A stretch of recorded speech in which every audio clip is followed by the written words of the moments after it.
हिमालय बता रहा है, डरो न आंधी पानी से, खड़े रहो तुम अविचल होकर सब संकट तूफानों में।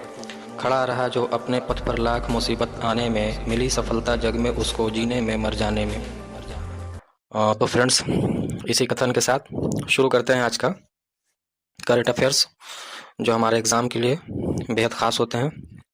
तो देख लेते हैं आज कौन कौन से टॉपिक ऐसे हैं जो हमारे एग्ज़ाम के लिए इम्पोर्टेंट हो सकते हैं।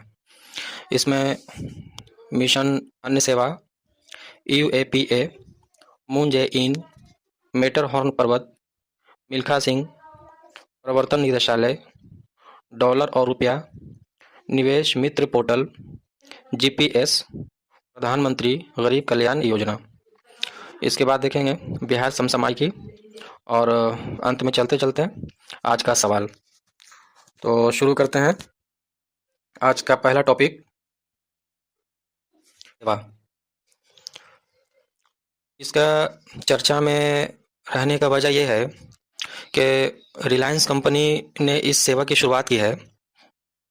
इसके तहत लॉकडाउन के दौरान गरीबों को अनाज मुहैया कराया जाता है और इसकी विशेषता यह है कि अब तक किसी कॉरपोरेट के द्वारा संचालित सबसे बड़ा भोजन वितरण कार्यक्रम है। तो इसीलिए यह आज के न्यूज़ में था, मिशन अन्न सेवा। सेकंड देखते हैं, UAPA। दरअसल कश्मीर में देखा गया कल कि एक फोटोग्राफर थी जिन्होंने सोशल मीडिया पर ऐसा मैसेज भेजा जो कि एंटी नेशनल था। तो उसी को लेकर के ये न्यूज़ में था। तो इसमें कुछ है ज़्यादा नहीं, बस UAPA का पूरा फुल फॉर्म जान लेते हैं। इसका क्या होता है? इसका फुल फॉर्म होता है on lawful activities prevention act. इसी एक्ट के तहत उस फोटोग्राफर पर कश्मीर पुलिस ने FIR दर्ज किया है। नेक्स्ट टॉपिक है मून जे इन।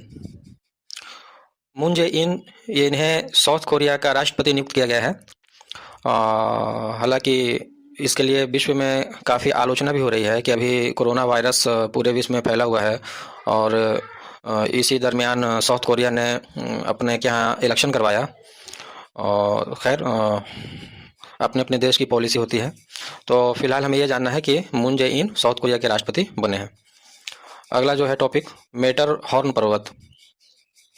मेटरहॉर्न पर्वत न्यूज़ में था क्योंकि यह भारत सरकार के द्वारा किए गए प्रयास की सराहना की है। जो भारत सरकार ने कोरोना वायरस से निपटने के लिए प्रयास किया है, उसी को देखते हुए स्विट्जरलैंड ने अपने देश में स्थित मेटरहॉर्न पर्वत को तिरंगे के रंग से रंगा है और इसके जरिए स्विट्जरलैंड ने पूरे विश्व को संदेश दिया है कि भारत कोविड-19 से निपटने के लिए कौन कौन से प्रयास किया। तो मेटरहॉर्न पर्वत फ्रेंड्स, ये स्विट्जरलैंड में है। नेक्स्ट टॉपिक है मिल्खा सिंह। मिल्खा सिंह न्यूज़ में थे इसलिए कि न्यूयॉर्क में कोरोना पीड़ितों के उपचार में मिल्खा सिंह की बेटी है मोना, वो इसके लिए प्रयास कर रही थी। तो जान लेते हैं मिल्खा सिंह के बारे में कुछ।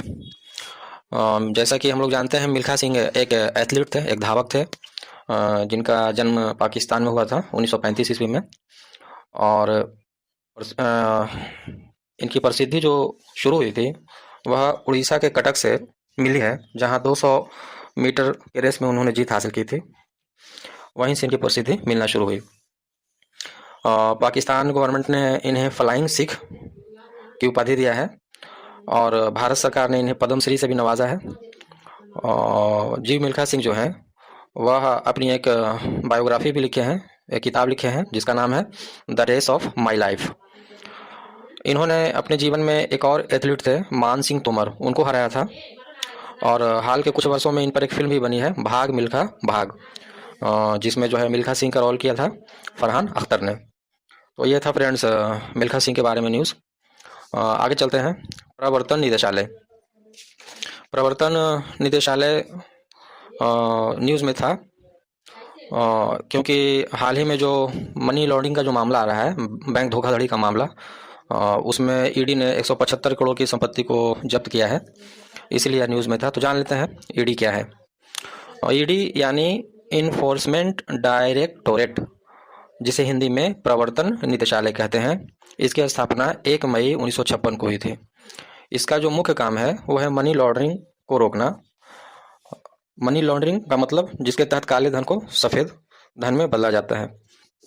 इसी के तहत हम पिछले बार चर्चा किए थे फेरा और फेमा के बारे में, उसको देख लीजिएगा। फेरा जो 1973 में बना था और फेमा 1977 में बना था। जहाँ फेरा जो है एक कठोर कानून था, उसी को इजी करके 1977 में फेमा बनाया गया था। तो फ्रेंड्स इसको देख लीजिएगा, फेरा और फेमा क्या है, हम पिछले लेक्चर में बता चुके हैं। अगला जो टॉपिक है वह है डॉलर और रुपया। डॉलर और रुपया जो न्यूज़ में था वो इसलिए था कि रुपया जो है डॉलर के मुकाबले में 14 पैसे गिरा है। तो इसमें हम ये देख लेते हैं कि डॉलर और रुपये में बैलेंस कैसे होता है। कभी रुपया का दाम बढ़ता है, कभी डॉलर का दाम गिरता है। इसको समझने का कोशिश करते हैं। तो चूंकि पूरे विश्व में भारत को व्यापार करना होता है और इस व्यापार को करने में इंडिया को अपनी करेंसी रुपया की ज़रूरत नहीं पड़ती है, बल्कि अंतर्राष्ट्रीय मार्केट में उसे डॉलर की ज़रूरत पड़ती है। तो इसी डॉलर को खरीदने के लिए दुनिया के विभिन्न देश अपनी अलग अलग पॉलिसी अपनाते हैं। जिस देश के पास जितना डॉलर होगा उसकी इकोनॉमिकल पोजीशन उतना ही अच्छी मानी जाती है। जैसा कि पिछले क्लास में हम आपको बताए थे कि अभी भारत के पास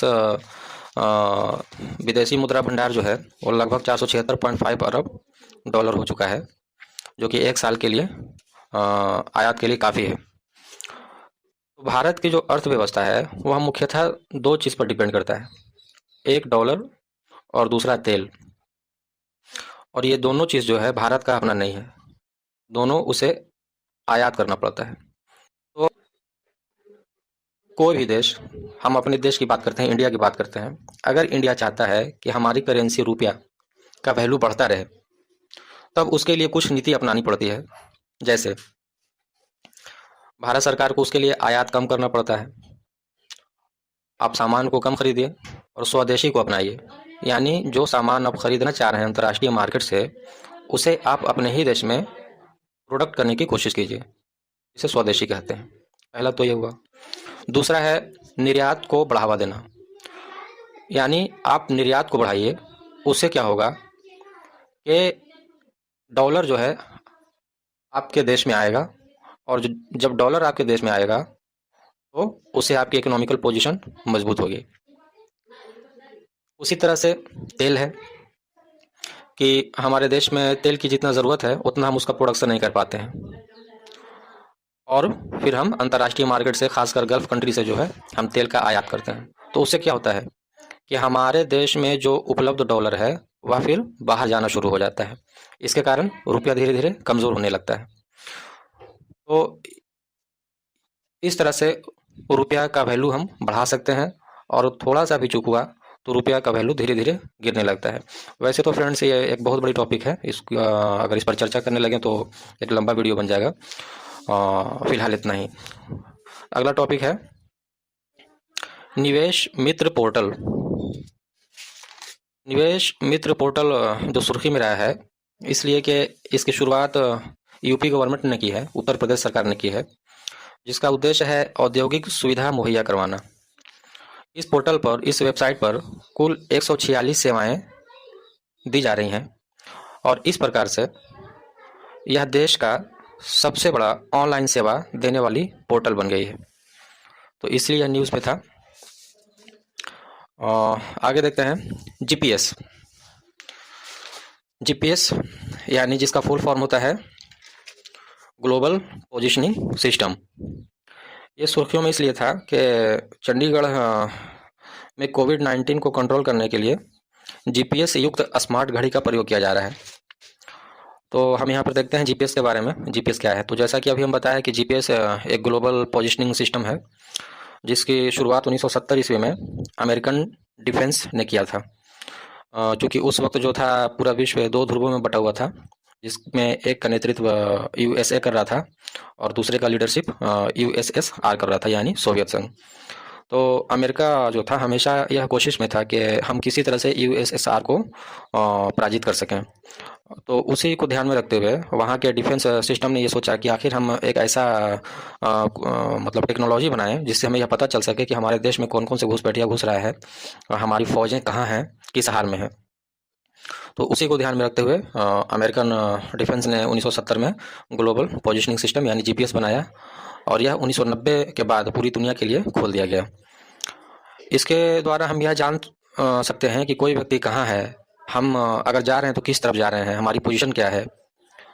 इसी क्षेत्र में जीपीएस काम देता है। जीपीएस चूँकि कि एक सैटेलाइट बेसिस सेवा है और इसके लिए अंतरिक्ष में 24 सैटेलाइट हमेशा रन करते रहते हैं, घूमते रहते हैं।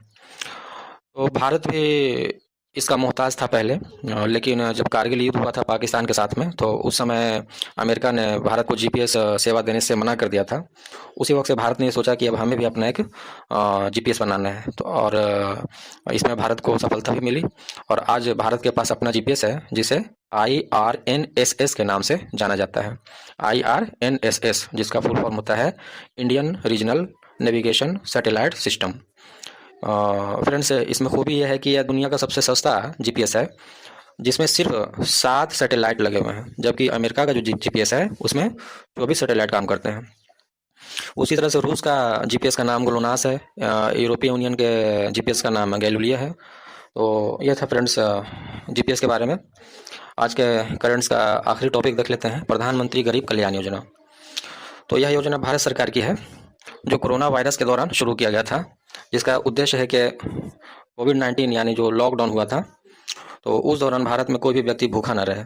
इसी को ध्यान में रखते हुए भारत सरकार ने PMGKY यानी प्रधानमंत्री गरीब कल्याण योजना की शुरुआत किया है, जिसके तहत वित्त मंत्री निर्मला सीतारमण ने 1.7 लाख करोड़ रुपया का प्रोविज़न किया था। इसके तहत कई नीति अपनाई गई, जैसे गरीबों को 5 किलो चावल और गेहूँ और दाल देने की बात कही गई। किसानों को 2000 रुपया दिया गया। मनरेगा के तहत जो मजदूर हैं उनकी मजदूरी 182 रुपये से बढ़ा करके 202 रुपये की गई। वृद्धों को यानी बुजुर्गों को, लाचारों को उनके अकाउंट में 1000 रुपये का आर्थिक मदद किया गया और औरतों के लिए, महिलाओं के लिए 3 महीने तक LPG सिलेंडर फ्री में दिए जाने की बात कही गई। तो फ्रेंड्स, ये था प्रधानमंत्री गरीब कल्याण योजना। अब आते हैं बिहार की तरफ। बिहार से संबंधित हमारे एग्ज़ाम के लिए कौन कौन से टॉपिक बन रहे हैं वो देख लेते हैं। तो कल के न्यूज़ में था कि RMRI पटना है, उसके बाद पश्चिमी विक्षोभ है और इमारत शरिया। तो RMRI पटना जिसका फुल फॉर्म होता है Rajendra memorial research institute of medical science, Rajendra memorial research institute of medical science, जिसकी स्थापना 1963 में हुई थी।